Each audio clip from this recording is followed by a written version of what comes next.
we have an argument. We have an argument that you've won nothing in the period of time we've been dead, but you've been so fantastic. Would you prefer the last 5 years you had or the last 5 years Arsenal had? Why is it? This guy's a troll.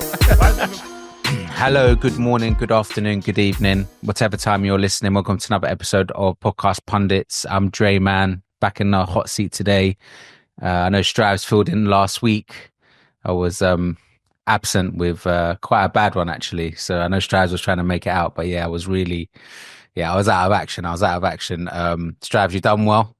I commend you. I commend you. You done well. The timing was a little bit off, but all in all, it was an enjoyable listen, and I'm sure all the other listeners enjoyed it out there. Appreciate you. Yeah, let's go around the room quickly and just see who's with us today. Anyway, Molly Mar. Yo, who's Andre, man? Cool. Yeah, I'm not too bad, not too good. You know how it goes. Yeah, Molly. Yeah, Molly Moore here, man. Man United supporter. Crystal Palace supporter on the side. Crystal Palace is back now, yeah. Yeah, he's been back, B. Got the kit in the wardrobe, isn't it? Right, I thought let me just wreck the ting saying it, so I thought let me be proud putting in the hoodie, on Man United hoodie. But yeah, Molly Moore here, Man United supporter, man. Happy to be here. Cool. Moving on to Joey. Yo, it's your boy, Joe Nomadic, a.k.a. the Black Nomad, a.k.a. Liverpool's #1 supporter, a.k.a. I'm getting tired of winning, man. Sugar, too used to it. And then last but not least. Yo, what you saying, my guys? It's your boy, Strives. But you can call me Striver. Strives, I don't even know why I'm gassed, to be fair, but you know what? A.k.a. draw specialist. I made peace with it. Oh, you know what? I just remembered, but I ain't even using my headphones. Jeez, I was thinking, why do I look so handsome? And why do I look like you lot? It's because of my headphones. Let me put these back. Let me put these in. Yeah. Put those in and then speak up, man. Yeah, that's what we need to do. Let's sort this out because this is crazy. My bed, yo. Yeah, man. So it's your boy Strives or Striver representing Arsenal and Nigeria, as you can see today. Yeah, man. Here to chat football with you guys, man. That's everyone in the room today. You can find us on all major platforms, podcast.pundits, podcast pundits _ slowly making our way back through all the socials, Insta, TikTok, YouTube, Apple, Spotify, you name it, we'll be there. But yeah, it's only right to start with the one and only, the downfall of Manchester United. I don't even know where to start here. Marley Mar is they say it's peaks and troughs, but it seems like it's a long road ahead, a long way back. And see, when you say downfall, does that mean we're going to cover the host, but he's going to do this all. Take control of this. I already know what kind of mood he's in, bro. Take control of this. Do it early, Dre, bro. Yeah. Trying to do early challenges, bro. Reduces, as they say. Yeah, I know. He always does this. He likes to, like when someone's got like a little like dagger, they just like to dagger you just on the side. You don't even know that they've come for you. But pulls on getting daggered, though. You have to stop him early, bro. Before he gets ahead of himself, bro. But yeah, let's just go through it, Marley, because obviously United won the game that was 3-1 in the end against Southampton, and then obviously went on to lose the next game against Brighton. But Southampton, that was a lucky result. Let's just put it out there. It was like the magician Ahmad that had to bring us through that game. Yeah, and ironically, obviously, given the last game we just played, like Onana as well, he had a pretty good game in that match as well. He saved us from being, like probably about 2-0, 3-0 down in the first half. But then Ahmed pulled out some magic in that game. Unfortunately, he wasn't able to replicate the magic or equally distribute the magic across 2 games. And yeah, bruv. Yeah. Obviously, Southampton, they're bottom of the league, innit? Someone clotted them this weekend as well. Who is it? I can't remember. Was it 3-2? 3-2. Nottingham Forest. Nottingham Forest. That was it. Nottingham Forest. They made it easy work of them. Made it mad easy work, and that's probably what we should have done. Obviously, being that we're playing bottom of the league, we made it a little bit difficult. Obviously, I'm gonna come up with trumps towards the end of the game. But But yeah, man, we're in a bit of a rut at the minute. Our attackers, bar Ahmed, they don't want to score at the minute. We're in tough times, man. Tough times, but tough times never last, as they say, man. But what is it? Rashford ain't coming back though. Like, you guys lead a goal. Like, why don't you just? Obviously, I know you. Obviously, it seems like you're offloading him. I swear, your manager said some crazy quotes about him the other day. I can't even keep up. The guy's been saying a lot of stuff recently, man. But yeah, like, what's going on? Why wouldn't you just use Rashford in the interim until you get rid of him? Like, surely if you need a goal, he could be good for, I don't know, even an assist or something, right? I mean, yeah, I would agree. But boy, I don't know. I don't know what depends on his mentality as well. Is it really there? Does he really care? Does he? But people keep on talking about the mentality. I'm not hearing that. I obviously we know Rashford. He seems like if we put all the glitz and go into New York to go to his basketball game. If you put his personal life aside, like across how many years has ever been at Man United, he seems like a pretty decent professional on the pitch. Obviously, like he gets targeted pretty often in the press for his what they say is lack of commitment on the pitch, where he looks like he's strolling around. But like a lot of players do that on across 90 minutes, but there's obviously certain players that it gets highlighted for. Like if you look at Haaland's probably doing it way worse than him, but obviously Haaland's scoring, so he gets a blab. But if you look at some of the guys that ain't scoring as well, as a striker, you can't be running across like 90 minutes, like closing down every single ball. It doesn't make sense. So what happens? What's an example of a player that does that? I can't even think of the best ones that are scoring. Messi does it all the time. Ronaldo. Yeah, that's what I'm saying. So you kind of have to earn the right to do that. I don't think he has. Apart from that one season where he had the purple patch. Yeah, but I guess the point I'm making, he's not doing it as much as those guys anyway. Like he's doing it as much as you probably see most strikers do in the Prem. But because of who he is, like he's getting on 350k, of course, bro, man. He's a high profile player, bro. Like it comes with the territory. But he's even in the press now, and he's not even playing. Like our bad results are still, like, obviously Strives has brought it up. Like he's not even playing, bro. But his name is still in the conversation as like. But I hear why Strives because I agree. I think he should be in the squad at a bare minimum. He hasn't played for 5 or 6 games now. Like I think he should be. He should have made the bench on one of those things. And reports are coming out. I've just read like a couple of hours ago that saying and it could be his PR company, the G Bellingham PR company. I don't know, but he's basically saying that he holds no grudges against Ruben. Like he's ready to play upon called upon. So I just put him in the team, man, because you ain't getting no goals out of Højlund, bruv. Yeah. I was gonna say Højlund for me. I'm not sure what's happening there. I mean, obviously he got swapped out for the Brighton game and he brought Xerxes in, and he's been trying. I'll give it to Xerxes. He's been trying, and he's been Xerxes and Ahmed have had a bit of a link up in it. So I think Ruben's been encouraged by that. But Højlund, I feel like it's like running like a headless chicken. Like you said. What did you guys expect, man? You lot spent 70 I'm confused, on a guy with no track record. And then now you lot are still on the strikers, like. And when he touched down, he was doing headless chicken, and he's doing headless chicken now. So he's been consistent, bro. When you say what did we expect? Did anyone like heal him up like that though? Do you know what I mean? Didn't you? No. I didn't.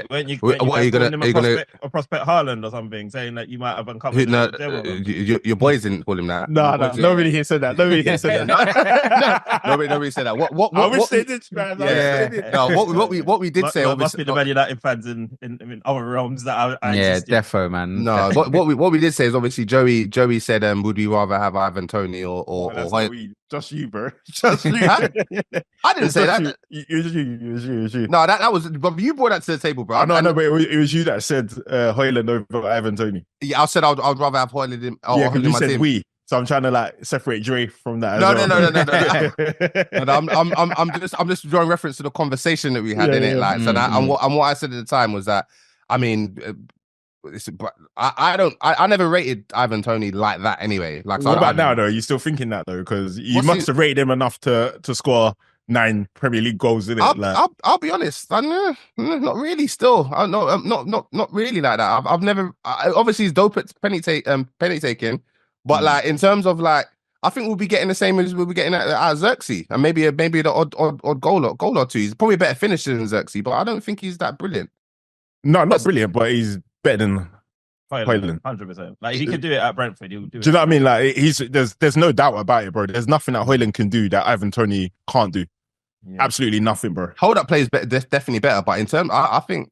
In fact, let me not dig. Bro, I'm telling you, there's absolutely nothing Højlund could do that Ivan Toney can't do. Let me not die on that hill. Basically, Højlund is not ready. I think he needs he needs an extended loan.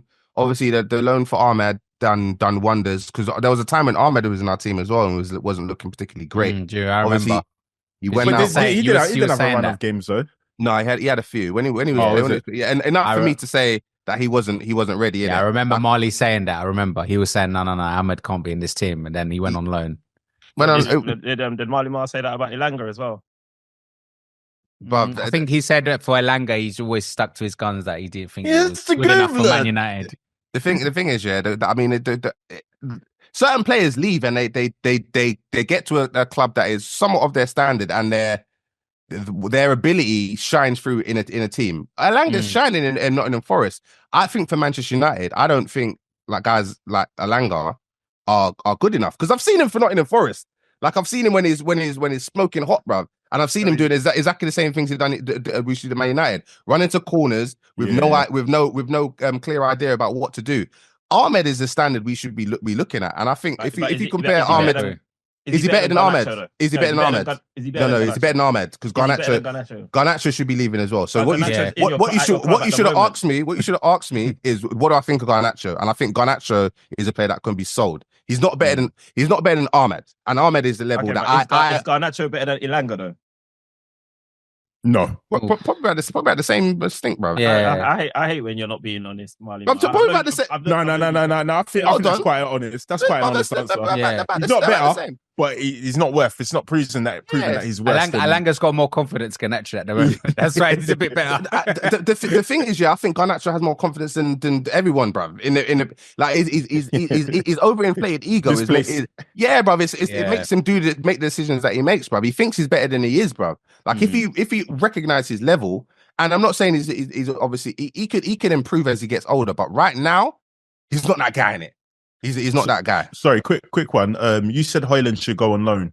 What do you think are the qualities that he has that he can work on when he's on loan? I think he's a great striker of the ball, and I think that's always as a striker. I think that's always a good base to begin with. I think he's got he's tenacious. Let's just say that, and I think if he can channel his tenaciousness in the right way, in terms of like when he should be making runs, when he should be pinning a defender, the type of movement he should make, I think he could basically do well. But at the minute, he's far too eager to impress, and I think he hasn't got the right IQ in terms of what he needs to be doing from a seasoned striker, and I think he's just channeling it in the wrong direction. But I think he's got ability. He's young in it. Like, what is he, like 21, 22? To be fair, he could even look at Xerxes and see that his link up play is a lot better as well. Like, yeah, absolutely. Do you know the way that Xerxes like draws the defender in, holds the ball up, and then he makes us tick, if that makes sense. Whereas Højlund gets the ball, it seems like it's a little bit of a hot mess. The thing is, another thing Højlund could probably work on. He could probably work on his takedowns, innit? So he could work with the thing is, the thing is, don't bite. Don't bite. Basically, Højlund and Xerxes, like, if we merge the two, they'll be perfect. Like, in terms of like, because like Højlund can strike the ball pretty decent. Xerxes always scuffs the ball. Like guys like him, I always wonder, like, how do you become a striker? Because I've never seen Xerxes actually like strike the ball. I've only seen him like side foot it to kind of shoot. It's a bit weird. It's disgusting. It is disgusting. Like, it's almost like he wants to place it rather than strike it, if that makes sense. Yeah, it never looks. Let's just say it never looks. It never looks clean. Like, you look at like young strikers. Like I was gonna say let me just say Mason Greenwood. Mason Greenwood, for instance, he's a clean striker of the ball. Even Rashford, to a point, he's a somewhat of a clean striker of the ball. He just does it all the time, doing like too many times. But like, if we like someone like Mason Greenwood, like that's the mold, isn't it? Like that's a young, talented kid that knows what he's doing down there. Outside of football is obviously another question, but yeah, man. But I was going to say, but the big question is, why is it that Man United cannot bring themselves to like play against these other teams? Obviously, we saw against Liverpool, they played well. Arsenal, they played well. Played Southampton, I'd say probably for the majority of that game, was awful. Probably should have lost that game. Came out with a lucky win. Played against Brighton. Again, awful. It's like when I watch them, it's like there's nothing to keep Man United going. Like when I watch, we're very slow, like lethargic. We're not really like playing like zippy football. And then when we go a goal down, we might seem to spruce up again. It's like the old school Man United when we were like saying, "Oh, this is awful under Ten Hag." Like this is what was bad about it. It was so like we couldn't play proper football. We couldn't like spring two passes together. I know they're struggling with systems at the moment and different things like that. But I'm just saying, in general, he's picking what he thinks is his best 11. And they're still not going out there and being able to perform. And it's almost like in one of the games, he said they were tired, and fair enough. They might have been a little bit tired after the extra time with Arsenal. But guys, come on, like, you footballers, like, you need to like play ball. How much do you put it down to, like, it's Manchester United and your current squad adjusting to the new system that he's obviously persisting with?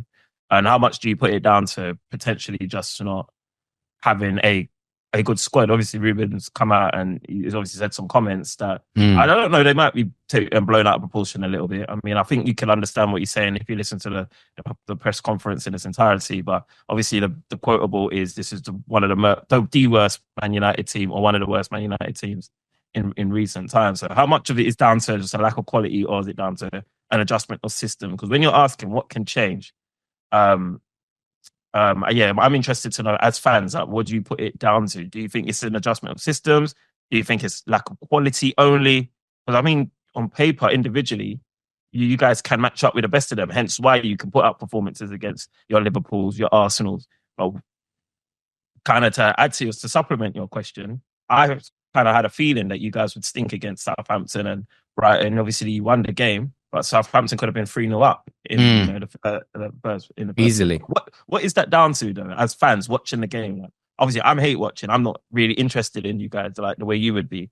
What is that down to? Is it a system thing? Go on, Molly.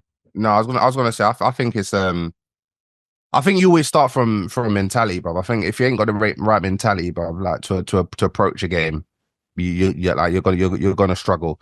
And it's so much easier to motivate a team of players, or even motivate yourself, when you're playing against the likes of an Arsenal, Liverpool, or a Man City, because their eyes are on you, innit? Like you're going to be a highlight game of the weekend. Like the viewership is gonna be up. You're gonna hear a lot more about your performances in those games. So naturally you're gonna be up for it. We didn't win against Liverpool, and we didn't win against obviously we knocked Arsenal out of the FA Cup, but we didn't win against you guys, innit? So us getting to a level of being able to compete to our highest level still isn't good enough. So that then brings you to the fact that our squad just isn't good enough.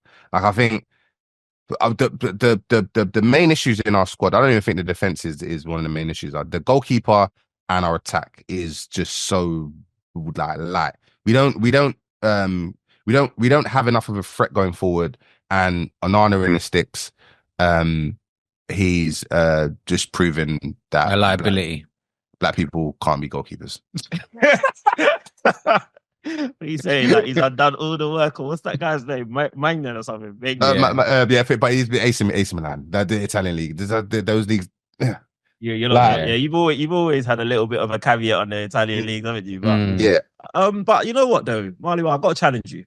Go on, because I believe you were really like gassed up about your transfer window, and I felt like you went into this season like kind of content with your squad. So what's changed between then and other than the results? But why all of a sudden is your squad not good enough?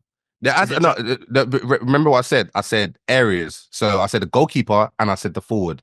So De Ligt, I think is a great signing. Mazarari, fantastic signing. Ugarte, he got hooked in against Southampton, but I think he's been playing decent. Like he's my kind of player, innit? You know that Herrera was one of my favorite players. I like the guys that, you know what I mean, they don't really care about too much of the highlights. They just want to really just break up play and just disrupt. For him, genuinely, I do think it was him getting a bit tired because he does run a lot as well. Yeah, hopefully, but he got hooked in it. He got hooked. So I say all that to say, I thought our window was pretty decent in terms of us. I'm more than happy with those signings. It's the forward line that is the issue. Like Xerxes, obviously we signed him in the summer, but he's not the guy I saw at Bologna, bro. Like he looks overweight. He doesn't look. He just looks mad. He looks mad. He looks mad slow. He came on the weekend. Oh, glitching. Is that me? Just me? Yeah, that was. But I think it seems like it's sorting itself out. Yeah. He came on the weekend and he looked decent, but still he doesn't look like a goal threat. Like I'll be honest. Like, he's an improvement on Højlund in certain games, but he's still like, these guys should not be starting, man. I'm sorry, like I'm sorry that these guys are not the standard, bro. Like if you want to win things and be a threat to opposition, like these are not the guys. Like you don't see Garnacho come off the bench and you're shaking in the boots, bro. Like you don't see these guys even like Garnacho even starting, like, and you start quaking in your boots. Like Rashford even, so like sometimes Rashford is probably the only name in our team right now, along with Ahmad, that would be in the squad and be like, all right, he could probably do. He could probably hurt you. Yeah, he could be a threat in this game, like, but he's not even playing at the minute. So like, that's why I don't understand why Ruben's like literally leaving him out. I can't get that. Like, unless obviously something has happened behind the scenes that they're not letting us know. But I can't understand, like, for the sake of football and football strictly, why Rashford isn't at least making your match day squads. It might be a Chelsea approach whereby, and Barcelona have done it as well with guys like Dembele, where when the window's open, they say these guys are lepers, bro. Like these guys need to be out of our squad immediately. It could be protecting their investment a little bit. Protecting their investment. When the window closed, if he's still at the club, I would expect to see him back in a squad. That's what I expect. But you never know, man. You never know. Yeah, because I was going to say Ruben has now lost over half of his Premier League games as Man United manager. United have been beaten at home 6 out of 12 times. Their worst record since 1893-94 season. Crazy.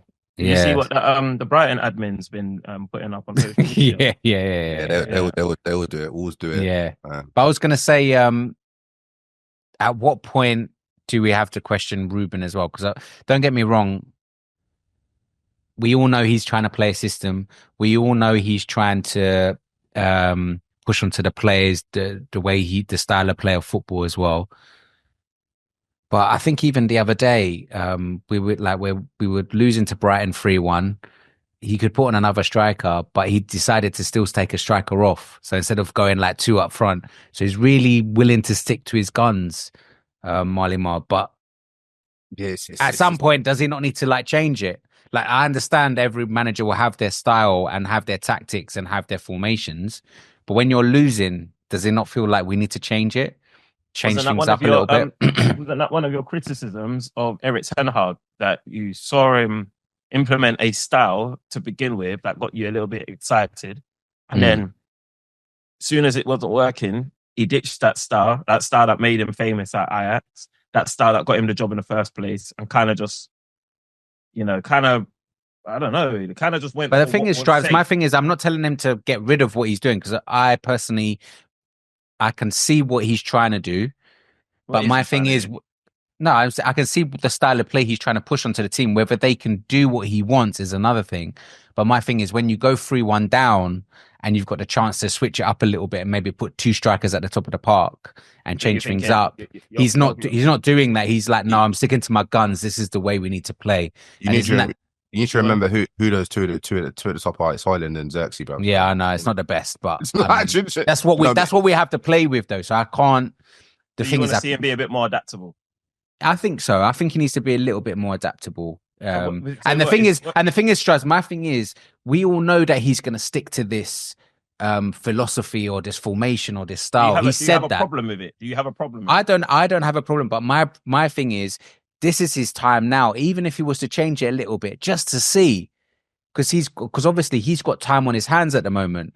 But when like you get a season under your belt and you're not changing things and things don't go right, then questions are going to be asked. Bro, that sounds like you got a problem with it, to be honest. Yeah, I agree. Like what Ruben done, he was excellent when he first came in, because he laid the foundation for this. He said, "Look, this is how I view football.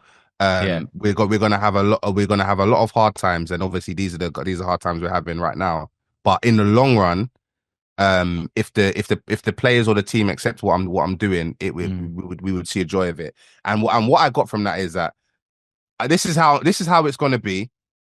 You're not going to see joy this season because I've got these guys, and it's going to take a lot. It's going to take a while to adapt. Same thing happened with when Pep came. Pep came, like he tried to implement his style. He couldn't do it with the guys he got. He scrubbed the whole team. Got his own guys, and then we saw the benefit of what Pep was doing. Arteta, Klopp, like the list goes on, like so. I think obviously the issue with football these days is that patience is so fast that it's non-resistant. But we do have to be patient with him. We're looking at guys that have let down so many other managers, and obviously Man United are in the pits right now, but it's not like we've gone like a level of consistency and then fell off. We've been going like on a decline for a while now. Like it's no surprise in that we're where we are. It'll take a magician to So you lot as well. You've kind of been pacified with the trophies that you've won in that period of time as well. Not many teams win trophies whilst they're in that kind of decline in it. So that's true. So like you guys technically should have patience. You should have enough time and patience for this project to start bearing fruit. How can they have patience when they sacked Erik Ten Hag? Like, he's the one that got them those well, because are there any signs of the things that you actually want? That's the answer. You're winning trophies, but I don't think Man United want trophies. They want to start building the same way Arsenal wanted to start building when they got Arteta. Don't make that assumption, homeboy. Go on. Ask them. That's not an assumption. That's based off the data. It's not a Man United supporter that can only see this. We got two Man United fans here. Ask them, innit? Ask them if they want to do what Arsenal's doing, or if they'd rather their trophies. They'll tell you their trophies. That's what they told me. That's why they deserve they're going through. No, I think they said that when they wanted to win the trophies. Now that moment has moved on. No. You may not have been there. J-Man said it as recently as 2 weeks ago. He said he would rather the 5 years he had. At least that's why he deserves the 5 years he's about to have. We're not gonna have 5 years of this. Exactly. We're not gonna. And if we got another 5 years of winning another 2 trophies, I'd take that as well. Fair enough. No, the trophies were good at the time because it pacified the Wolves. Exactly. That's the whole point. The striver form kept them at bay. It kept them at bay. Let's have it right. Our seasons. What do you mean? Because you haven't won anything. You haven't, because we have an argument. We have an argument that you've won nothing in the period of time when we've been dead, but you've been so fantastic. So it's a thinly veiled argument for sure. Not really. It's not really a thinly veiled argument, because in that, if we're talking about that past time, obviously that FA Cup, he was on a bit of I think he was on like a 6-year trophy drought or something like that. And then you got the FA Cup, then you got the Carabao Cup, whatever you call it, yeah? Now that Newcastle are kicking you out, you can't remember what it's called. Listen. Let me take this opportunity now to say, look, I actually apologize for the disrespect I showed everybody, because I realize the importance of winning trophies, irrespective of which trophy it is. You get what I'm saying? But really and truly, I was mainly defending the Community Shield, because I equally thought that sets your tone off of the season if you have the opportunity to compete in that fixture. But anyway, look, let's not veil off for too much. What I want to touch on more so is, no, I don't think we have not won anything. I think we've won the FA Cup, we've won those 2 Community Shield, and surplus to that, you've seen like I said in last week's episode, an upwards trajectory of improvement from Arsenal, which means that we now are challenging for titles with injuries, with absences, with poor discipline records, we're still challenging for the title. We're still in the Champions League. We're still in a race. You know, I'm not having, you know, I'm not watching Ipswich versus Manchester City. I'm happy that Manchester City's piped them 6-0 because I'm in a relegation fight with them. That's you lot. No, but I remember what I said to you. Remember I said to you, it's different though, because your upward curve or whatever you want to call it, yeah. Cool, you've got to that point now. You're hitting that peak. But my thing to you was, now your thing is your enemy is time, because how much time do you now give your manager to basically get you over that final hurdle? How does that become an enemy? Like, because in that time, we've seen him improve season upon season upon season. Okay, you've seen him improve, but you need to see something for that improvement, right? Trophies are coming and will come. So, all right. So no, wait. There's no guarantee of that. Why is that? Why do you say that though? Why do I say that? Because I have seen that. I mean, I can make an educated guess. No. That's where we disagree. Yeah, because the educated guess would mean that Man United winning diddly squat, brother. Exactly, in that period where they've been rubbish. An educated guess would mean that Manchester United will finish worse every season, man. Guess what's happening? But they've been winning trophies. That's also part of the educated been winning guess. Trophies. They have been winning trophies. They won 2 trophies in 2 years. What's going on here? Bro, winning trophies. We're talking about that period, yeah. So they've won 2 lucky trophies. No. You can't. It's actually a lucky trophy. Against Coventry, you guys were very lucky in that FA Cup. No, bro, no trophy. Let's not go back, man. We've won them. We've won them now, bro. We've won them. You've won them, but I'm saying the lucky trophies. And what? Bro, every such thing as a lucky trophy, bro. Every team needs luck along the way, bro. Yeah, of course. No such thing as a lucky trophy. Luck is not sustainable. Luck. Okay, let me tell you something. Like, for instance, like blackjack. You know, you can boast. Come on, I'm good at blackjack. I'm good at blackjack, but no, blackjack's a game of chance. You're not good. You're not a good team. Like, it's just chance. Oh, you're talking about 21? Or you're talking about it's definitely talking about 21. Yeah, exactly. Yeah, I thought you're talking about Mandem blackjack. No. Yeah. So, bro, like, what I'm trying to say is, you can't quantify this luck as progress. So, but we're not saying it's progress. Nobody said it's progress. You're adding that. You're adding that. What you're trying to argue is you would prefer to be in this state of disrespect. Bro, who said that? Nobody said that. Who said that? The counteract was. I'm asking you now. If you asked that question initially, we wouldn't be talking right now. No. We did ask that. I did ask that question, and you, Joey, answered it for them. And Drayman has gone out and said he just said it actually. Yeah. I didn't.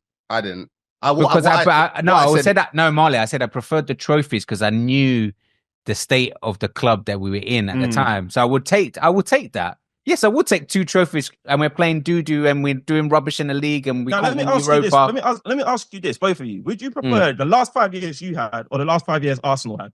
Oh. You ain't won nothing, bro. That's fine. That's a silly question. No. But our season, bro. No, that's fine. We haven't won anything in your mind. That's what you lot are saying. But I'm still asking you a question. Would you prefer, however you want to, however you package it, would you prefer our 5 years or your last 5 years? So let me. This is why I'd say our 5 years, yeah. Because let's just say I fall dead tomorrow, yeah. What am I going to say? I played great football in 5 years, but I didn't come out with a trophy. And this is why you deserve the next 5 years you're going to have. That's fine. Let me just say, but the thing is that you're saying the next 5 years. What the next 5 years for Arsenal? What does that necessarily look like? You said it's an educated guess that you're going to win trophies, but there's no guarantee that any team's going to win trophies unless they've been winning trophies. Do you know what I mean? Hold on, wait. Sorry, hang on. So let me just finish. Let me finish again. My point is that the next 5 years. We've won honors. You're saying the next 5 years. Would you rather have the exact next same 5 years as the last 5 years, or would they rather have the exact next 5 years as the last 5 years that they've had? That's essentially the question, because we're just extrapolating from what we've seen. Extrapolating from what Arsenal have been doing just means more charity shields and maybe another FA Cup. Like your trajectory doesn't necessarily say title. It means title challenges where you could potentially win it. It means Champions League runs. If we're being honest, it means great opportunity. If we're being honest, extra commercial. It means no, it just means not crossing the finishing line. It means not crossing the finishing line for another 5 years. And it means progression. And it means progression. You're crashing out, bro. Spinning up. What's the bro? Manchester United for the first time in all the Manchester United for the first time in all the years I've been alive and all the years I've followed and loved football, you're now in a position here where you're not as financially strong as you used to be. Yes, you guys agreed. You have to think about purchasing players. And you think that's just coincidence. Yes, the reason we are where we are, the reason we can't spend the money that we usually spend it is because of PSR. It's not that we haven't got the money. Like every single club is restricted and out. But that's linked to that's a huge point. That's a huge point. That's linked to your performance. That's linked to your performance, your present performance. So if this continues, you man are getting relegated, bro. It's happened to Nottingham Forest. It's happened to Leicester, and I'll be there. It almost happened to Arsenal. Listen to me. Almost happened to Arsenal. All right, cool, brother. We've been through it with new managers, B. We've been through new managers. Strives, let me just put this to Strives. So Strives, what would you rather do? Would you rather continue as you are with your projection of terms of Arsenal, hopefully at one stage will win something? Or would you take it? Arsenal than Manchester United, 1,000,000%. I know, but I'm saying, would you rather win something and get relegated, or would you just rather continue as Arsenal and just say, "Oh, we're on the up"? What's going on there, bro? We're not getting relegated. What's that question? No, I'm just trying to say to him, if there was the position where you could win trophies and then get relegated, would you do it? Okay, fair enough. There we go. Because I was going to say, let's just, for example, what happened to like Leicester? They won it, then a few years later they got relegated. It can happen. This is my whole point. I don't want that. Let's say that right now. I know you don't want that, but I'm saying in terms of would Strives take that? In terms of if Arsenal got to the top, won the Premier League, and then after a few seasons got relegated. We won the Champions League, and that gave me 2 seasons in doing EFL. Fam, I'll be there, bro. I'll be at the Den. It's local. But hold on. But then does that not move back to my initial thing where it's like, because I know we've been poo for the last 5 years. I would take the 2 trophies. You won the Carabao and obviously that. No, you made it Europa. Why did you make it Europa? Carabao. I just can't believe this. Like, I can't believe. No, Strives, when you mentioned PSR, that's when I kind of jumped on board because financially, I think Arsenal are in a better position on and off the pitch.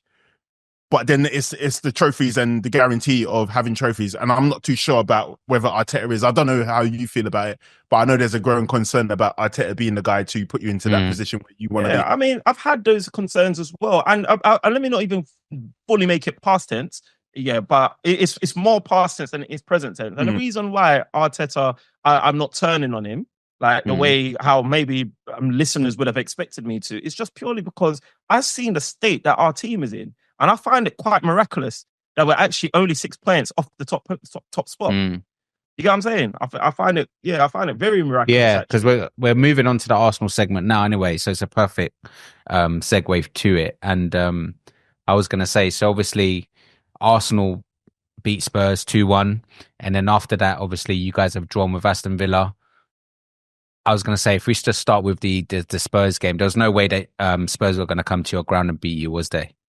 Funny enough, I was a little bit probably more anxious than a lot of other people were. I found it quite disrespectful to Spurs that we were the bookies' favourites the way we were to beat them. Like I think we had like shorter odds this season than we did when we did the Invincibles. Yeah, bro. It wasn't even worth betting on Arsenal to win, bro, because I wanted to be a hater, bro. But it wasn't even worth it, man. You know what I mean? So I'm just like, because in my mind, yeah, they've got hella injuries, but I mean, so have we. Yeah, their back line's pretty much ghost. We ain't really got strikers. So I just felt like there was balance along things. So I thought there was jeopardy in the game for us. And although we were all over them, we saw the jeopardy because the moment they had an opportunity to attack, they were 1-0 up. They scored with Son. Yeah, man, it was ridiculous. All of a sudden, he knows how to strike the ball. But when you're meant to do it against Man City last season, he forgot how to do it, man. But it is what it is. So yeah, so it was. But you know, ultimately, it would have been very disappointing to obviously to drop points against Spurs in any situation, but certainly not at the carpet. Especially after the last couple of results at the carpet. Yeah, we had to go back to the carpet and shows Spurs who the little brothers are. You know what I mean? So yeah, like it was a good victory, but I can't lie to you and say that I sat here expectant of it. You know, I thought it was going to be a bit of a dogfight, and I feel like that's what it was. I feel like we played well, but I felt like it was a London derby. I felt like there was jeopardy in it all the way to the end. I'd go as far as saying, because although Spurs didn't look crazy menacing in front of goal, like I'm there watching the game thinking I'm still worried until that final whistle goes. You know, talk to us about the Trossard deflection that came off him for the corner that you scored from. Yeah, like my thing before. Yeah, I was gonna say you would say something, but I was gonna say if I put it to everyone in here, is that something that obviously VAR should be intervening for? Obviously not for the initial. So obviously the ball deflected off Trossard, and then the corner was given, and then obviously Arsenal went on to score.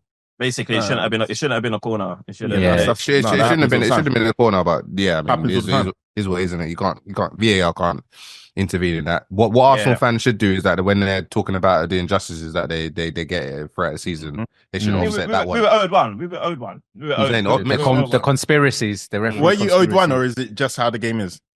I mean, potentially that's how the game is. But I mean, the game is just a little bit different for us, in my opinion. As an Arsenal fan, for sure, I just feel like we've had way more injustices than some of our other competitors. But at the end of the day, we got given one there. You know, I'm not gonna lie about it. I took it, well, shamelessly. Sorry, just to interject one more time. Apologies. You didn't get given one, bro, man. Like, I don't think you got given one, because it's not like they gave away a penalty or it was a goal line and they made a mistake. Yeah, they still had to defend it. Yeah, they had to defend it, and you had to work for it, bro. So that nothing was given, bro. It was a mistake by the referee. That's it. Yeah. No, I appreciate that correction, though. So yeah. And then Saliba scored for you again from another set piece. Was it Saliba? Gabriel. Yeah. Was it Gabriel? No, it was Saliba, wasn't it? Was it Gabriel? Gabriel? Oh, Gabriel, I should say. Yeah. Against another set piece. Yeah, man. Gabriel, man, he's a guy, man. He's a guy like Gabriel. He plays like he plays like he grew up. He grew up in freaking South London or North London and witnessed the rivalry, witnessed how the beef started between Tottenham and Arsenal. Like he literally bleeds Arsenal. It seems like he understands what the derby means, and he gets an opportunity to show it on the pitch, man. And we love Gabby, man. And he scores some crucial goals for you lot. He's got a good record. He's extremely important for us. You know what? I'll go as far as saying, I think Bukayo Saka is Arsenal's most important player. Yeah, I've gone on record and said that a good couple of times. And Odegaard's a big player for us as well. But I'd probably go as far as saying our centre back pairing probably ranks as more important than OD. So I'll probably go Saka. So I'll go, it's Bukayo, and then our CBs, and then probably Odegaard. Who's high on the CBs? I'm gonna go with Saliba. Okay. Yeah, I'm gonna go with Saliba just because I saw what happened when we lost Saliba. And then obviously Trossard scored. Yeah, brilliant goal. Yeah. Kind of staking his. Partey was a little bit reckless in that game. He started using the ball quite a bit towards the end, but the way that he dispossessed Basuma and started off that attack, and obviously the way Trossard finished that off, it was brilliant, man, because certain man was trying to put Trossard on the watch list, innit? And Trossard just, obviously, he must have listened to the pod. That's what you want to see, though, as well, though. You want to see a reaction, bro. 100%, man. So, yeah, man, I was good with that. Because is Martinelli still floating around that idea, or is he still on there? He's not on there yet, but he's nearly there. Why would Martinelli be on there? I don't know, man. You tell me. Every year you might sometimes when you wake up on the wrong side of the bed, you just chuck him on there and then take him off. Okay, and if we move on then, Stripes, and then obviously you played Aston Villa and it was 2-2. Your defense, obviously, you had no Saliba, so you had Timber in the middle. In the centre back position, and then you had Partey at the right back position. What did you think about that to start with, or is that just Arteta just having to just deal with the players that he's got because of the injuries? Yeah, you know, I've noticed, like, we as fans, we always have something to moan about. Yeah, so last season we played Havertz in the midfield for far too long. So he cost us against Aston Villa last season. Havertz shouldn't have been in the midfield. Rare. So now, this time, it's Partey shouldn't have been right back. Yeah, but Who would have played there then? Because we've got Ben White's injured, Tomiyasu. I don't know what's going on with that, Donny. You might have an argument to say Kyrgios could have played. Yep, maybe. That's what I think. That's what I think. Maybe Kyrgios could have played, but Timber is Timber. You know, Timber's been like Timber can play right back though. Huh? Timber can play right back, but he's a centre back by trade. Well, we got him as a centre. He was a centre back that can play right back. So he can play right back and DM. So that's where he's played. He's adept at those positions, isn't it? Centre back as well, bro. Yeah, 100%. But if you got Thomas Partey who can't play right back, if we're going to be honest, he can play right back. We can't say he can't. He's just not as good as a defender right back. Yeah, as he used to be, because he played right back for Atletico, who were astute defensively. He's played right back for Arsenal a good number of times, and let's have it right. Partey's not been rubbish this season. Like. No, he's not. But he's been for me. He's been better in DM, obviously. Yeah. And then when you make one mistake, it's a mistake. When you do the same exact thing twice, then it's kind of it's part of your DNA. And he's done the same thing twice at crucial times for Arsenal. When they could have won twice games in that game, you mean? No. In general. So the Liverpool game, when I think he should have stopped VVD from scoring a header, and the same as in this game when he should have stopped Watkins from scoring that volley. So it's switch off, and I think Paul Merson was being very harsh on him. He's saying you're a DM, you should understand the man marking and all that stuff. But I think it's different when you're a defensive midfielder. You don't really do man marking, you do zonal, and it wasn't a set piece. It was an open place. So when that ball's coming in the box, he's looked across his line. He's seen everybody step up, and then everybody's dropped back, and he hasn't looked back across the line because he's not a right back. So I feel like Yura and Timber, if he was playing there, he'll be alert of those things, and then he would have stepped back and forward, and then like knowing where his guy is. That's the one thing. And so because I noticed it in the Liverpool game, that's why I was thinking. This guy's doing that because he's not used to doing that. Yeah, it's definitely that's one thing as well. Like obviously I've played fullback in the past. Like in terms of like all the times I've ever been caught like on my back stick, it's when the ball is floating over my head like that.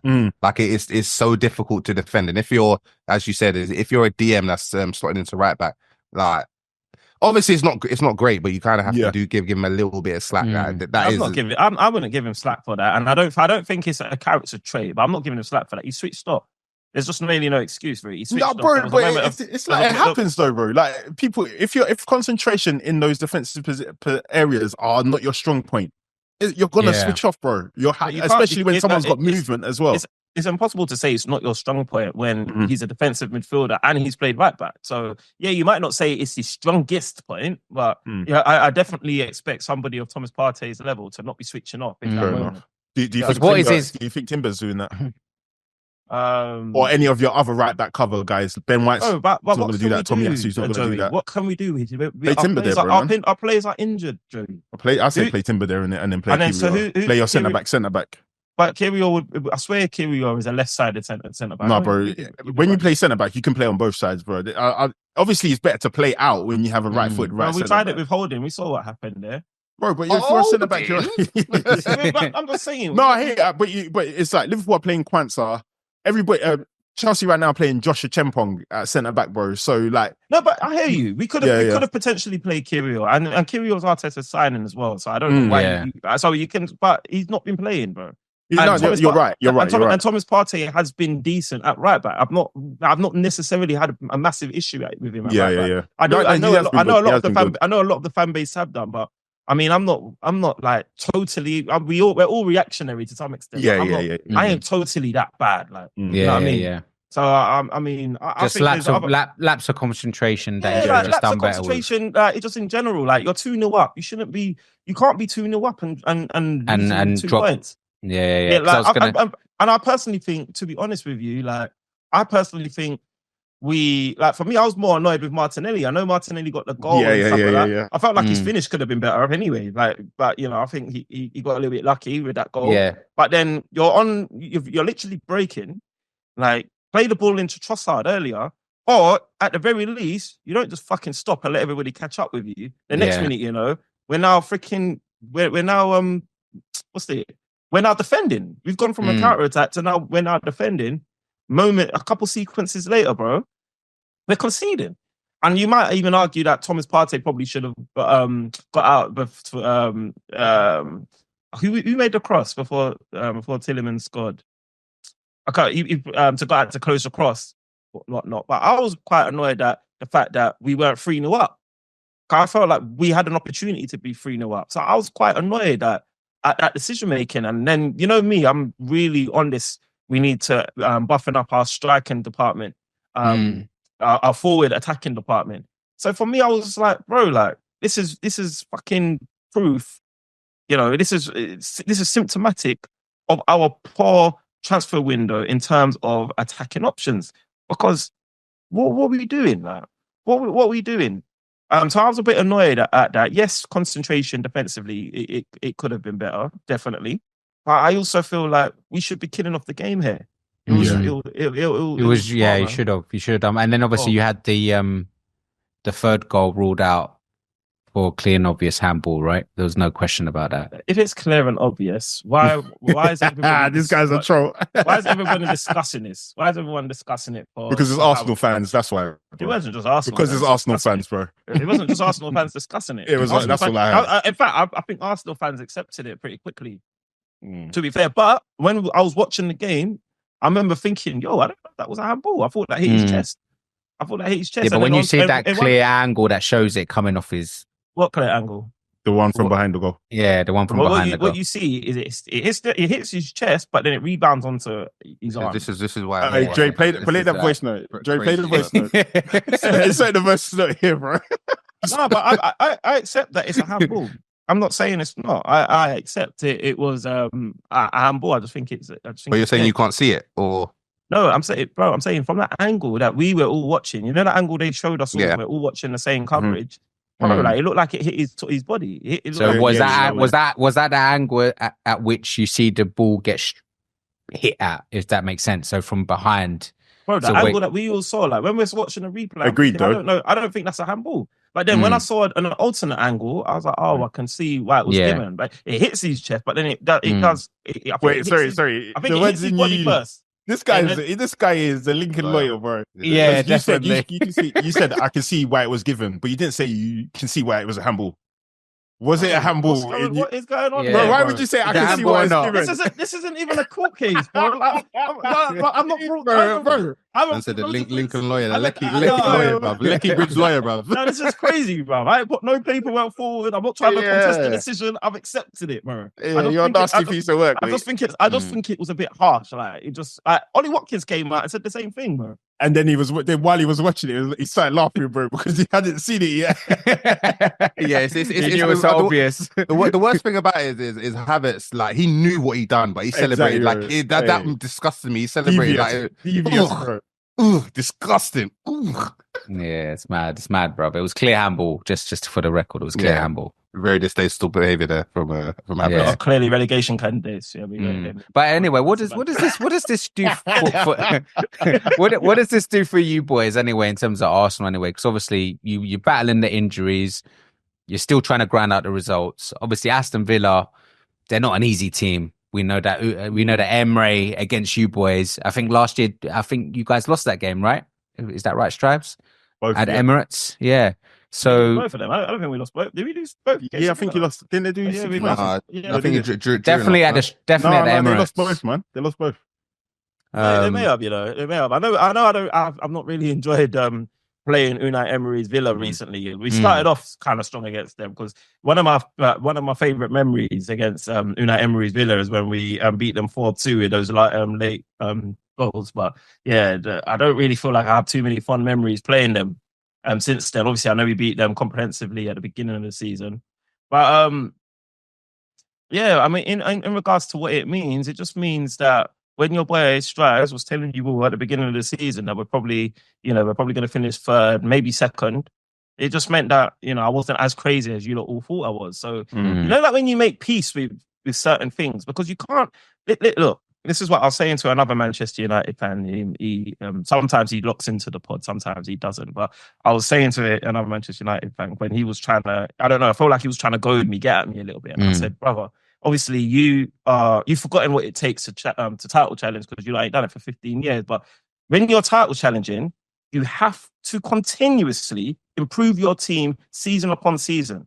You don't get the liberty of staying stagnant in any way, shape, or form. And when you improve your team, it has to be additions that are going to take you forward.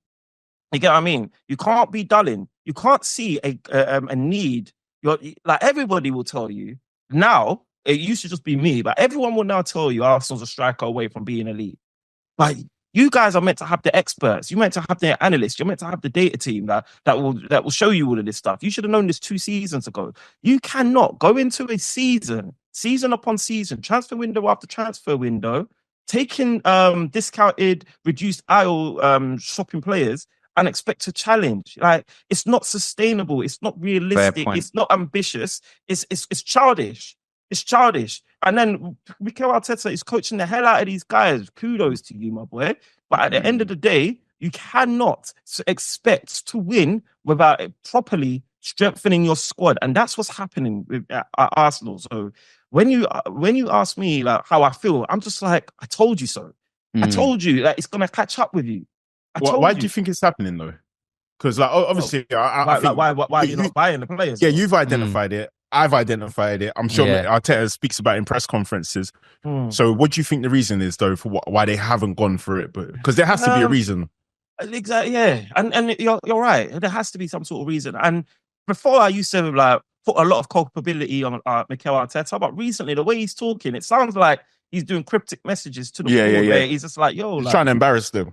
Yeah, almost with some of the things he's saying. He's like, look, Liverpool are playing Brentford 0-0 up until literally the last couple of minutes of the game, and they're able to bring off an 80 million, 90 million pound striker off the bench that comes and wins them in the game.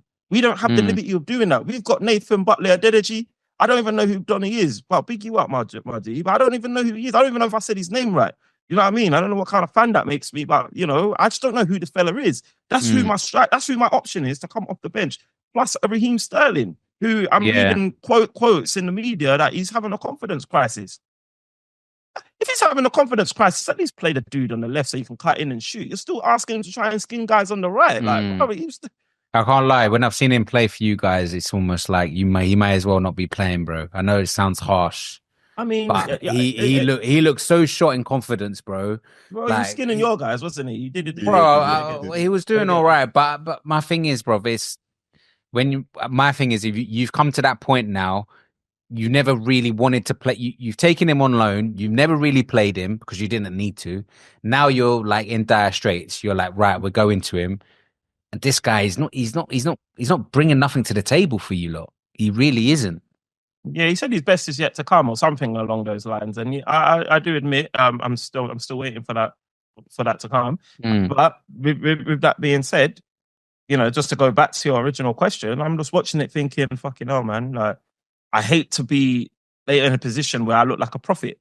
I'm not though. I'm not saying anything nobody knows. Like, but who's like Joey asked?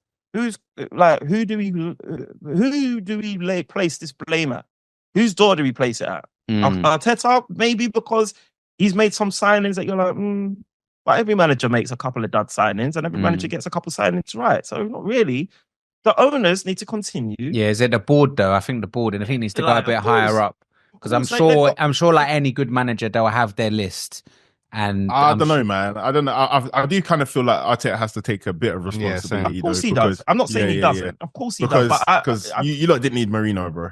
You didn't need Marino. I was gonna say I actually question his ability to profile the correct player. Yeah, and Kiwi obviously is rotting on the bench. Like he should be playing in that game if you've signed him. Like if I'm seeing, like again, like I said, don't want to use this example, but if I'm seeing Jarrell Kwanzaa playing, then I should be seeing Jakub Kiwi playing. Yeah, Arteta. I mean, he's been. It might sound mad. He's been a beneficiary of bad luck in the sense that he's had injuries in his squad and he's had to bring in players, and for some reason, the players that he bring in just seem to be lit. Skelly and man like Skelly, bruv, he's cold, bruv. He's cold.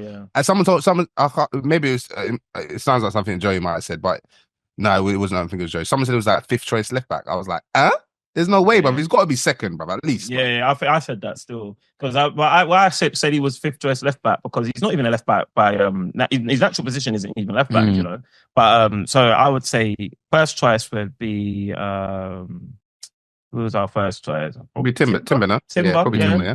Timber, then Calafiore, then Zinni, then Tommy Yasu, and then I would have put Myles Lewis-Skelly there, MLS. I would have put him there. You know what I mean? So I'd have him in second. Yeah, I'd have him in second. Timber's he's cold. going up the ranking. He's going up the ranking now. Definitely. Like, he seems to be a better Zinchenko, weirdly enough. Yeah, I would rate him higher than him as well. But then if Calafiore is back but not injured, do you think Mikel Arteta is putting Calafiore straight back in? Yeah, no, that's why I question his ability to profile the right players, because I think if Timber's not playing, it should be Skelly. Like, I think he's cold, bro. Yeah, he's dope. And in like, I'm in an Arsenal forum, where we were arguing in the summer, like, where one of the boys were like, surely you're getting reports from, exactly, bro. That's from the younger teams to be like, yo, this dude's ready. So why have you gone out and still bought a left back? Like, there's other priority areas. Now, that's the school of thought that I come from as well, anyway, because I've been asking for this strike or whatnot. So, like I said, I'm not saying Mikel Arteta is like fully in the clear. I'm just saying I'm not putting blame at his door solely, because I feel like when you're in this position, if the club that you work for is ambitious, you should be able to maybe say, look, I thought this was.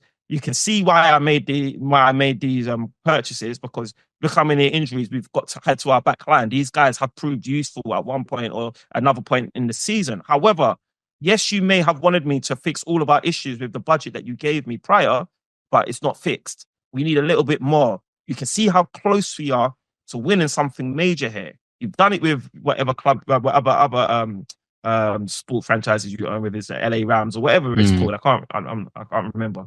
Yeah, it's time to do it with Arsenal. Just give me another. I need. We're well run. How much? Ain't got no PSR issues. How much? Yeah, bro, a little like 200 million. Something like for the boys. Grab a striker. Sorry, how much did you pay for Marino? How much did you pay for Marino?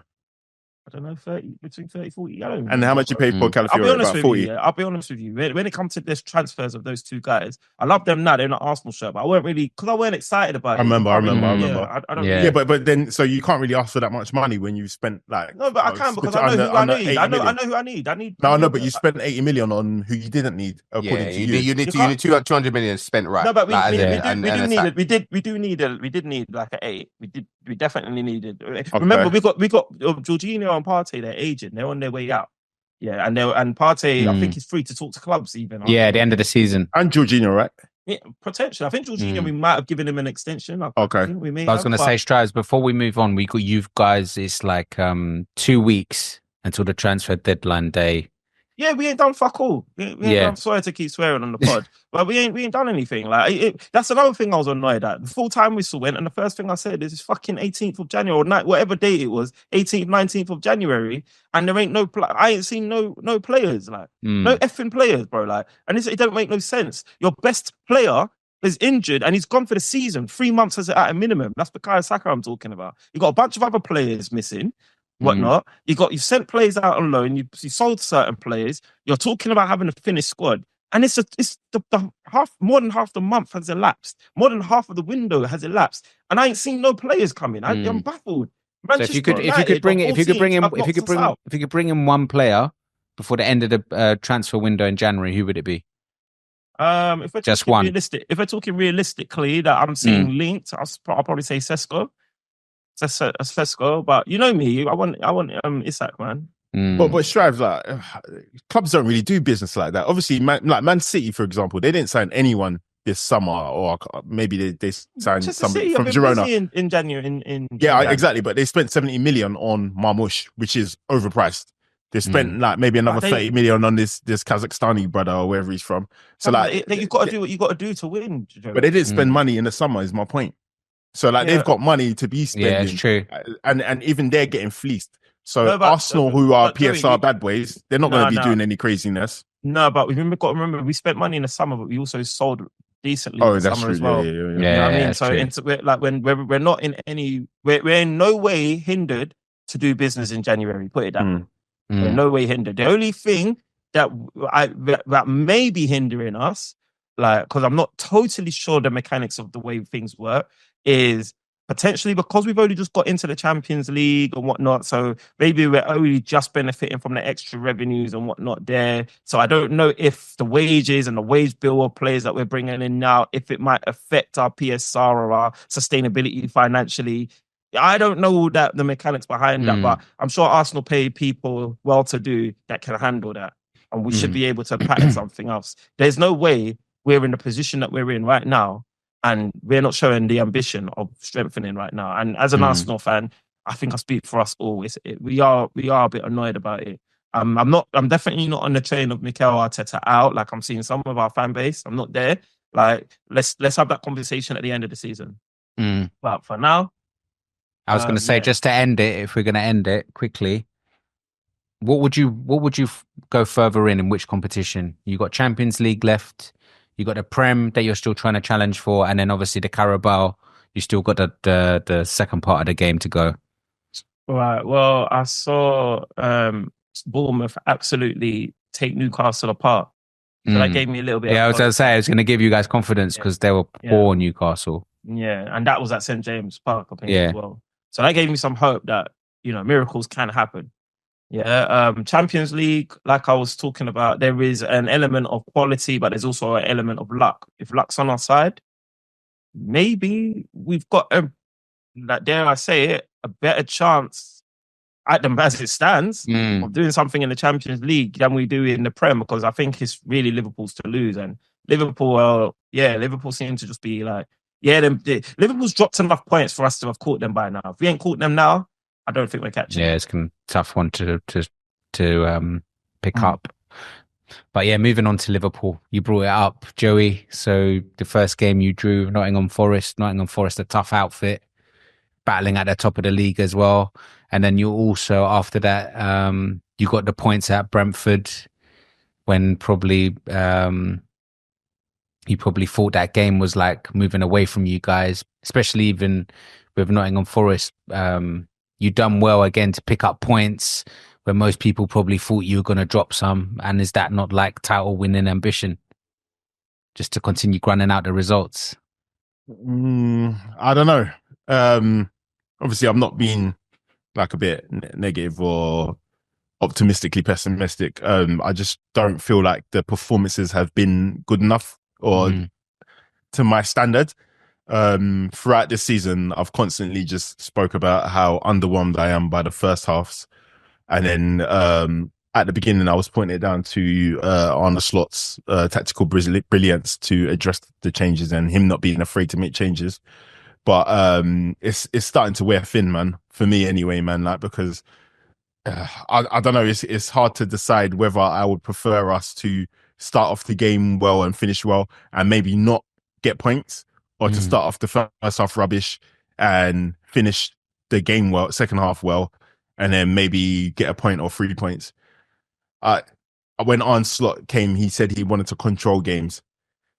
We saw that in the beginning, and it kind of fleeted away, and it's kind of coming back a bit because we are starting to re-establish our defensive shape. But I'm a bit worried about the poor starts that we're having to games, man. I feel like that could potentially be a spanner in our works. Yeah, because against Nottingham Forest, I think for the first 60, 65 minutes, you had no shots on target. Then he made the two super subs, Tsimikas and Jota, who then came on to score.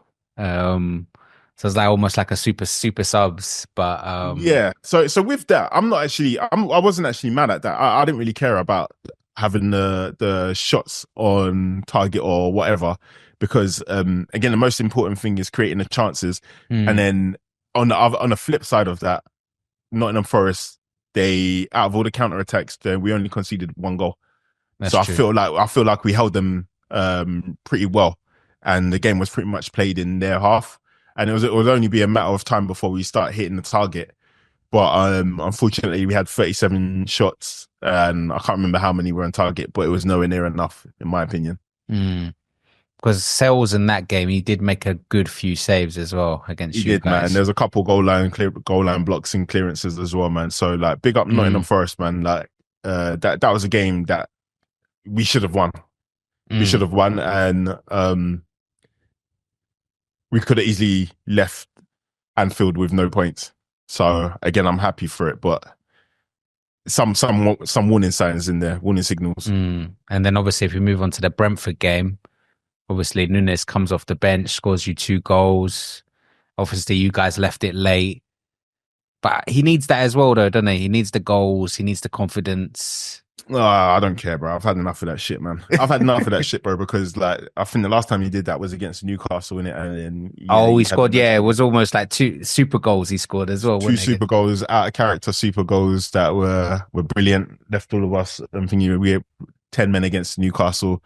So don't get me wrong, I appreciate it because I know it's a squad that wins the title and it's not the thingy, but I just need composure, man. I need composure. I need you to take a breath, steady yourself, and put the ball in the back of the net. But even his second goal, bro, he like made first touch was decent, then he just smashed it, bro, and he nearly kicked it over the bar, bro. Yeah, like he had so much time, he could have just put it bottom. Like I just want to see composure in it, something that I can take from this guy and say, you know what, okay, yeah, this guy is learning something. But every time he's on the ball, bro, he's just smashing it. Sometimes like, you gotta smash it. Sometimes, like maybe once in a while, but other times I need you to be composed, man.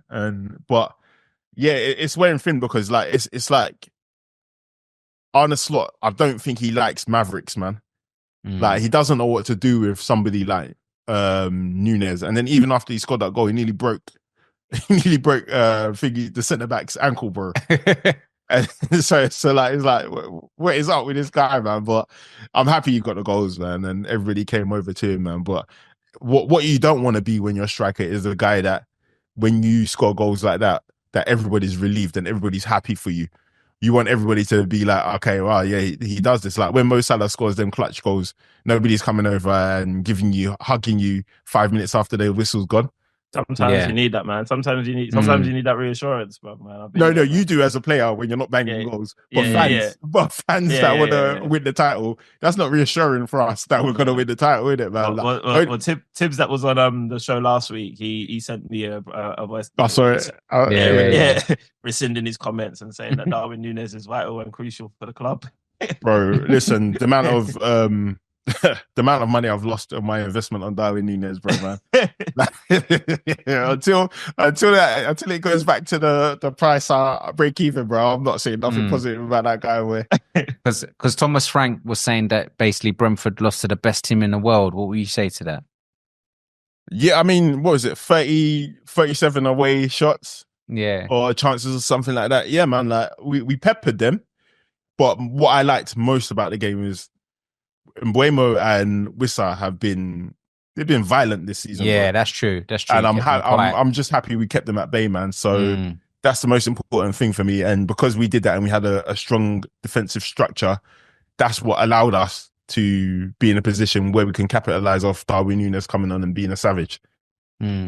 That's the most important thing. I feel like this Thomas Frank, he says that about everyone that beats him, man. He said that about us. He says that about... No, he didn't say that about you, lot. No, he 100% didn't say that about you, lot, this season. He definitely said that about Arsenal. In fact, he even said the Arsenal game made me realise that Liverpool one of us, man. The guy's a fraud, man.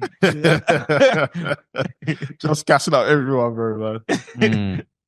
Because I was saying to Strives as well that obviously the Champions League's coming back now. Obviously, that's in the mix. You got the Premier League games coming up.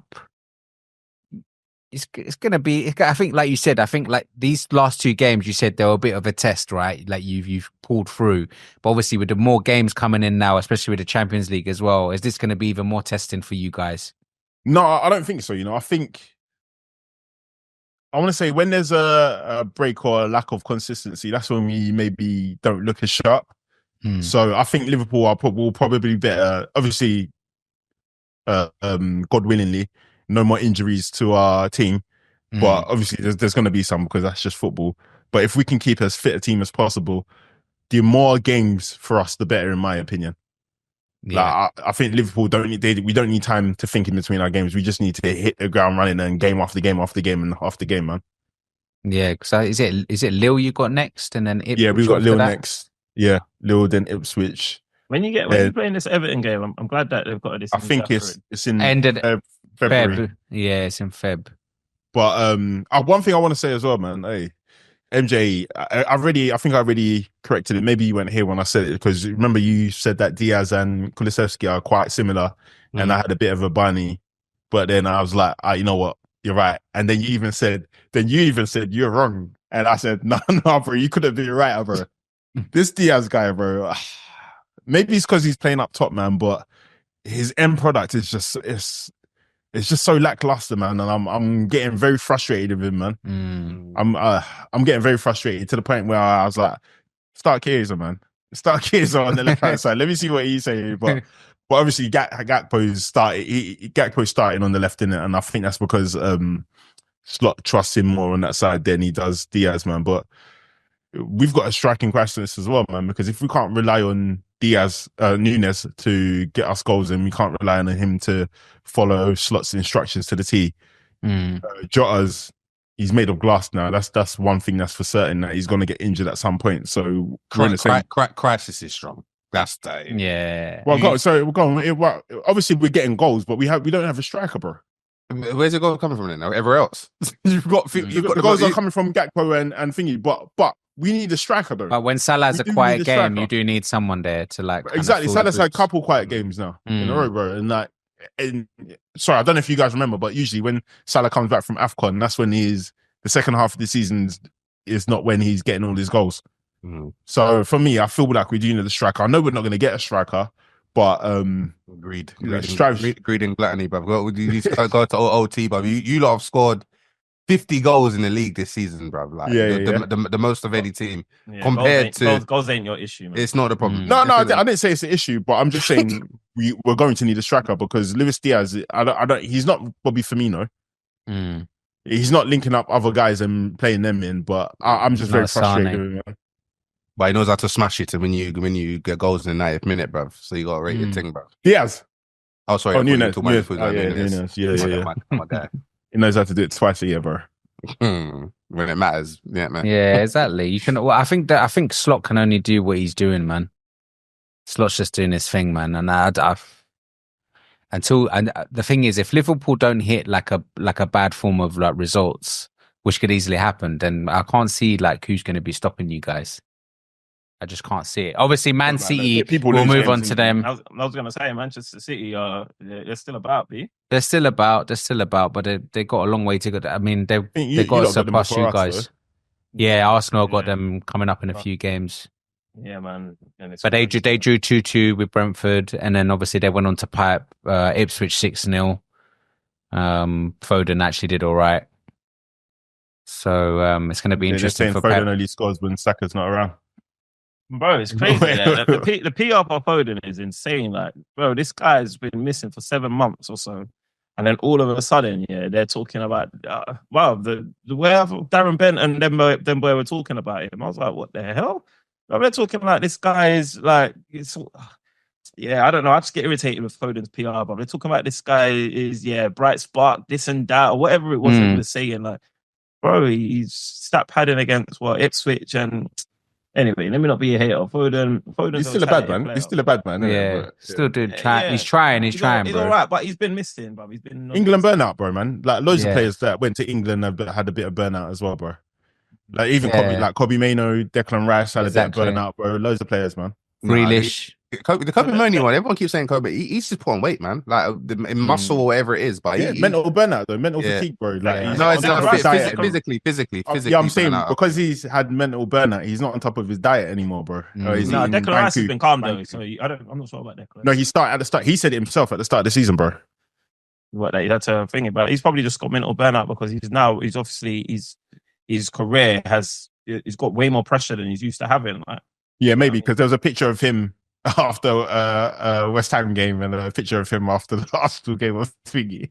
Yeah, and this guy looked like he's aged like 15 years. Right? Bro, he can't be that. He can't be that stressed, bro. Because I see man on social media about freaking Big B and Ayardi. Yeah, I saw that. That might have been a couple of years ago. That was old video still. Probably, man. But you know what made me laugh? Dude, maybe laugh. I'll see comments like, "Yo, man, Declan, man, you ain't got time for all this, man. Get back to work." I was like, "Yeah, bro, same. You ain't got time for all of this." But I mean, if you're saying that it's a bit England burnout, I personally think it's a bit of a cop out because what the fuck did he do for England, bro? He was washed. But Yeah, treble burnout or whatever. What did Exactly. fourth Premier League in a row burnout before England? All it is, I'm just saying the PR for Foden is just Yeah. That's all. That's all. But he is a good player. He deserves praise, but I just don't know if he deserves it at the level he's getting. That's what I'm saying. Also, it wouldn't be fair to not pick up on what's going on with Tottenham. Obviously, they lost against Arsenal. Then they went and lost at Everton. Moyes got a win against them. It was a 3-2 in the end. Is Ange feeling the pressure now? Tottenham, man, their injury crisis is one like never seen before or rarely seen before. I think Solanke's now injured. Brennan Johnson's now injured. I think there's another player that's also now injured. Like they've got some key. They've added another few key injuries to their list. So seen at Man United. Let me just throw that out there. It was definitely seen at Man United. Very similar. They stink. They stink. Huh? Well, our injury season last season, bro. Yeah, no, we had loads out, but yeah. It was a bit mad. But then, as bad as because Tottenham just lost. No, but the thing is, you say about Tottenham strives, but then who else? I think it was Brighton have had a lot of injuries. I think even Bournemouth have had loads of injuries. Yeah, but I think even Arsenal yourself, you're saying it. Arsenal have had a lot. Football, man. Yeah, it's football. Like it happens. Like it's just part and parcel of the game. You kind of need to adapt or be left behind. Like there's nothing he can do. But I think Ange is one of those people though. He's kind of stuck to his style of play. Not really, because he didn't stick to his style of play against Liverpool, and he didn't really stick to his style of play against Arsenal. Like his plays were dropping in a little bit deeper. There was a little bit more compact, a little bit harder to. There was a time when it became a little bit of a gunfight. But he did show a little bit of some adaptation.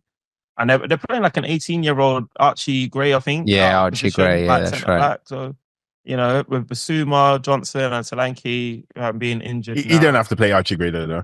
I'm sorry, man. So who would you play? Bro, you got a whole academy of or a second team of 18-year-olds, bro. Promote from within. True. Play Archie Gray in his own position. Like, why is Archie Gray being put under scrutiny playing centre back and he's not even a centre back? He's not done a horrific job, because there's no expectation of him because he's an 18-year-old non-centre back playing in CB in it. But you just got to bring somebody into sink or swim, bro, man. Like if you're having a crisis, like you say you are, bro, utilize your squad, man. Is there not? Do you not put spotlight on the owners? You see how I'm saying? Look, the owners might be majority culpable for Arsenal's lack of movement in the window, and I'm sure everybody might talk about the owners. I'm sure you as a Liverpool fan, Joe, you might talk about your owners when you talk about the reluctance to spend and how thrifty you are in the market when we're in a position now where, for the love of the club, you just need to spend money. I don't know if Man United, I don't know if Marley Marl and Drayman, if you man are critical of your owners in regards to the way you're spending at the moment, but definitely for Tottenham, there's definitely a lot to be said about the way Dan Levi. Is it Levy or Levi? Anyway, I don't know, but why? What do you think he's done wrong?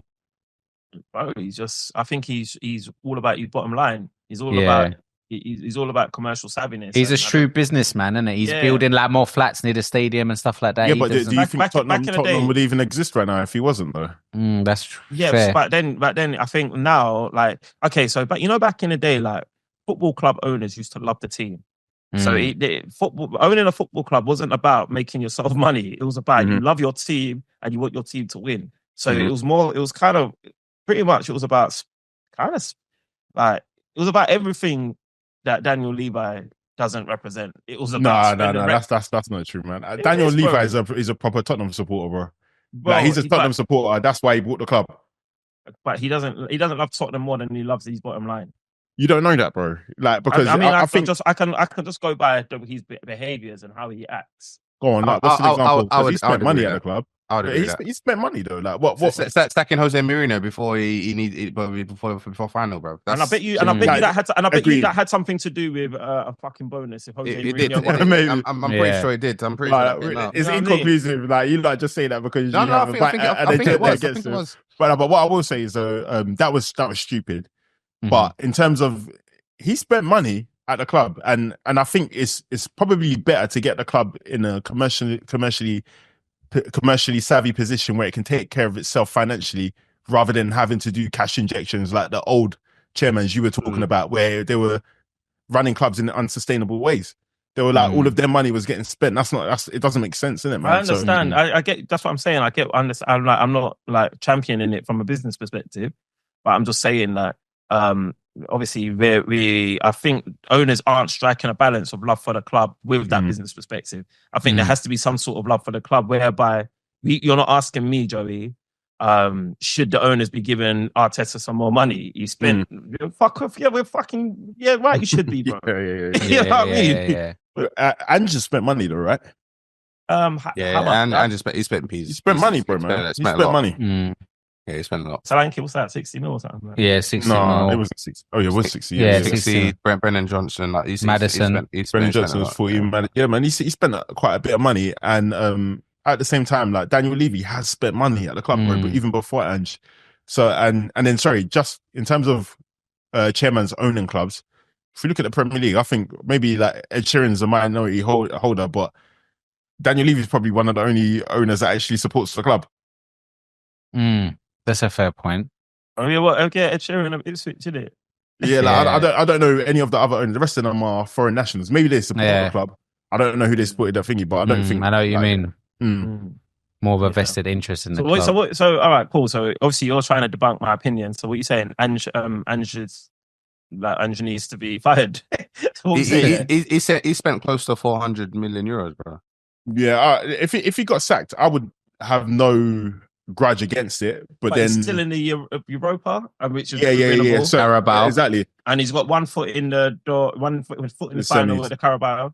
Yeah, final. Sorry, yeah. So like, if he sacked him, I wouldn't be mad. If he didn't sack him, I wouldn't be mad either, man. If he wins the cup, does he keep his position? He hired him, bro. If he wins, just to say he won a cup. They won't sack him. They never really come out and said they're not going to sack him. I think they said that they came. Yeah. Yeah, they'll let him do these cup competitions. I think Liverpool will knock him out. What was it? Carabao, yeah. Yeah, I think Liverpool knock them out. And then what's the other one? They've got a good chance in Europa Conference. Europa Conference. Ain't you in that? Oh, what are they in the conference? Not the proper Europa. I think Chelsea's in the conference. Yeah. Oh, okay. I think in the proper. Yeah, they're in the Europa with you. So that's interesting. Who they in the Europa with? Man Utd. I like that. Let's move on. Let's keep it moving, man. European trophy if we win it. I know. United got Rangers. I'm not even sure we'll win that one next, but we moved them last time. Scottish team still. Let's move on. We was gonna do some transfer talk, but I think we kind of tried to pick up a little bit here and there. You covered that, bro. Liverpool ain't buying nobody. Yeah. United they're in for a couple left backs and Arsenal. Yeah. Can I ask you, man, a question? Yeah, go on. Man saw some news today in it because obviously you know Manchester United. Obviously, you man, my boys, my dogs. You man, obviously, you spent a lot of peas on this. What's we call him? Anthony, the guy that does that 720 Pirouette thing. Yeah, so he spent about 95 mil on this dude, and you guys are now loaning him out to Real Betis. Yeah. So it got me thinking, like. And Marley Marl, he's the one that inspired this thought, by the way. So big you up, Marley Marl. Bruv, the worst signings of the Premier League, like, is that number one?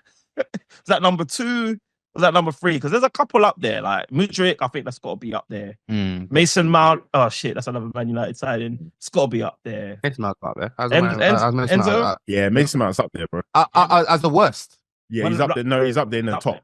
In the charts. As the worst. How is that possible? Yeah, bro, because there was no need to buy him. You brought him to come and play where Bruno Fernandes plays. He's been injured. He's been injured a long time. But it's bad at the minute, but it's not up there with the worst. We've been way worse than that. Come on, man. What about Enzo Fernandez? I'll put him up there. Yeah, Enzo's bad. He's been and he's definitely up there. Though. No, Enzo's only been good in 4 or 5 games. Like Torres, but most of Chelsea's ones. Let's be honest. Like Lukaku's probably up there. Their one and our one. Torres probably up there. Their one. Torres, but Torres got a couple of. What you mean? Like Liverpool Torres? No, Chelsea Torres. Okay, but Torres that was at Liverpool that went to Chelsea. Yeah. They've He won the champion. He got a Champions League winning goal. But that was it. No, that wasn't like Kai Havertz though. No, both of them. Okay. Remember, Torres was against Barcelona. Yeah, Torres against Barcelona. Yeah. So that's what I'm saying. I wouldn't put Torres there. Okay. Enzo, I would. Obviously, Anthony, in my opinion, Andy's up there. Andy might be number one. Andy's. I don't think Anthony can. I don't think anyone can top what Anthony's done. I think he is 100% number one. How many goals? How many assists has he had in his? It's woeful, bro. I'm trying to. He couldn't even score against. You know what's crazy? Because Marley said that Chelsea's up there. Well, Man United's up there as well, bro, because Jadon Sancho is up there as well, bro, on that. Man United's up there, for sure. That was definitely one of the worst signings. Because before, back in the day... Jack Grealish as well. But yeah, no, Anthony is just for share of like the cost of the transfer and also his actual ability, like how far it is away from being the value that we paid for him. He is... Like that, but for a long-standing period, I might do a thesis on this, bro. I think Man United do money laundering, bro, because that's the only reason a lot of these signings make sense. Like we've raided the whole Ajax team, and we didn't get any of the good ones, bro. Other than Mazraoui, and Mazraoui was the 50 million one. Imagine, bro. What about that? Yeah, Donny van der Beek. Van der Beek, Beb. We go all the way back. Bebe. You used to rant a rave about him. Not me. Donny van der Beek. Not me. No, not me. I swear you did. Not me. No, I swear you did. That's one person I never ever got and understood why we signed him, bro. When Real Madrid were linked to him at Ajax, I never rated him. Not Donny. That's not me. Okay. That's not one of my ones, bro. But yeah, man, we've had some bad signings, man. Yeah. So what? Top three? Who are you saying? I'm saying what? I'm what? Anthony, Mudryk, Sancho, and Pepe. Mudryk, Anthony, don't get the fuck out of here. We're not. Pepe's there, bro. We're never bringing Pepe. Pepe's there. You know why Pepe's above Sancho? You know why he's above Sancho? Because let me say why. He's above Sancho because in the same season, in that time that Sancho has signed for Man United, he's gone to Dortmund and busted it up. And he's doing well at Chelsea. Where's Pepe now, bro? Are you all right? Are you? No, go on. Counter that. Sancho's nowhere near Pepe, bro. Counter that. No, Sancho at Man United is 100% above Pepe. No. Pepe's near probably Di Maria. I'll probably have that, but not Sancho. Sancho is above Pepe. Pepe is a better signing for Arsenal than Sancho was for Manchester United. Agreed. Di Maria for us was poor as well. How much was Di Maria? 79. He's about 70 mils. Yeah, and Man United, we've done bad. How much you pay for Cavani? Who? Yeah, what about Højlund? I think he was free. Can we see Højlund into that? Yeah. We need to do a top 10 United because I think Højlund's not in there. Højlund's in there, bro. But Højlund scored clapped 16 goals last season, bro. Yeah, like he's 21. Nah, he's not in there. He's not 20. He's not in there. But he's got promise. Yeah, you can't put promising stars in there. You used to fight another day. Hey, they got away with one. Yeah, there's a lot of them though. There's Man United. Bebe. There's Jemba. Yeah, let's just not go through the list, man. There's been a lot for Man United. Before we wrap this episode up, let's just quickly do a back pages segment because I think this episode's taken out of me, man. Man United are just too dead. Let's go around the room. I'm surprised you got the Man United top today still, man. No, I had to, bro, because otherwise, I can't be the avid Man United fan anymore, man. Have to do it. Joey, if I start with you, who are you putting on your back pages? Yeah, none other than Darwin Nunez, man. Let's see if we can get some activity going around this guy so he can get a return on my investment, man. Maybe we can sell him. Sell him in the window. Bro, it's going to end up two ways. There's either going to be back pages or he's going to be on the watch list, bro. Yeah, no. Big up Darwin Nunez, man. Well done, man. Strives? Yeah, I'm giving mine to Justin Kluivert, man. Yeah, that was clean. That last goal was nasty, man. Wow. Yeah, very nasty. And you know what? There was something about enjoying how Newcastle was getting because Sheggs in it. Like he's been on the pod like season 1, I think it was. Yeah, Sheggs, he supports Newcastle. Like I always send a little bit of encouragement here and there when he posts up on his stories. I'm like, well played. That Newcastle are doing sick, and he's always like liking it, and he's always like, you know what I mean? But I don't know, like. He doesn't really strike me as he's got he's got the humility that he should have as a Newcastle fan. So just to see a little bit of humble pie just shoved in his face. And other Newcastle fans, I've got another one. His name's Jason in another group. Jash, we call him. Yeah, I was just happy to see Justin Cliver do that to them, especially on our behalf, because they're probably going to knock us out of the Carabao Cup. So Justin Cliver back pages for me, man. Barleyma. I'm gonna go Nuno Espirito. Obviously, have Good shout. Flying at the minute. So yeah, no, he needs to get his flowers for sure. They're doing a madness at the minute. So well done to them. Yeah, mine's gonna be Iriola for Bournemouth, the Bournemouth manager, because they're going on a mad streak at the moment. I think it's like unbeaten in the last 10 matches in the Prem. Bournemouth are playing. I swear it's Bournemouth, Nottingham Forest next. That's gonna be that's gonna be quite a decent game. Imagine that's a top of the table clash, bro. That's how crazy it is. That's how crazy I think the Prem has been this season in terms of how inconsistent it's been, with obviously the underdogs being at the top of the table, which is fair play to them. Shit, you lot have been consistent though. Yeah, consistently crap. Yeah, consistently bad. Yeah, but you know, I got faith in Ruben. I got faith. Anyway, guys, we hope you enjoyed our pod this evening, or this morning, or this afternoon, whatever time you're listening. And we hope that you tune in the same time, same place next week. We out.